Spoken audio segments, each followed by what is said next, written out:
Cut cut cut. ఏమైంది రాధా? అబ్బా ఏంటి ఎండలు ఇట్లున్నాయి? మీ ఊర్లో చల్లగా తాగడానికి తినడానికి మంచిగా ఏం లేవా? ఇప్పుడు నువ్వు చల్లగా తినడానికి తాగడానికి నీకేమైనా కావాలంతేనా? అంతే. మా ఊర్లోనే ది బెస్ట్ అయిన ప్లేస్ కి నేను తీసుకెళ్తాను పద. ఈ వేడి వేడి ఎండల్లో రాధాకి స్వీట్ అండ్ కూల్ గా ఏదైనా ఇప్పిద్దామని వెతకంగా ఒక మంచి ఐస్ క్రీమ్ హబ్ అయితే కనిపించేసింది.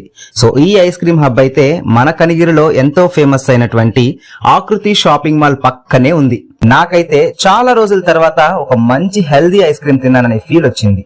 ఈ హాట్ సమ్మర్ లో ఐస్ క్రీమ్ కోసం మారం చేసే పిల్లలకి, పిల్లల ఆరోగ్యం పాడైపోతుందేమో అని భయపడే పేరెంట్స్ కి one and only the best option మన కనిగిరిలోని ఆకృతి షాపింగ్ మాల్ పక్కన ఉండే ఐస్ క్రీమ్ హబ్. మన ఆకృతి షాపింగ్ మాల్ పక్కన ఉండే ఐస్ క్రీమ్ హబ్ కి వచ్చి హాట్ సమ్మర్ ని